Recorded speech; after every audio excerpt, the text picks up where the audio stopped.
Hi, welcome back to Dragon Ball Mini Museum Online.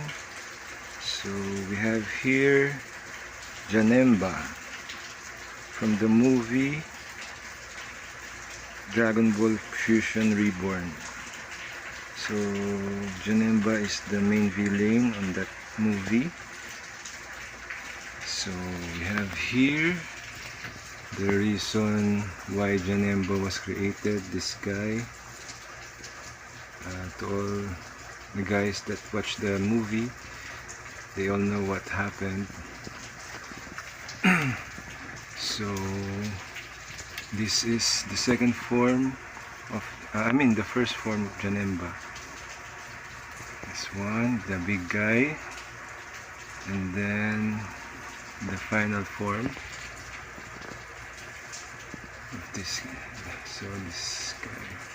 So this is the minions of the Fat Janemba. So yeah, that's it. Thank you for watching my video.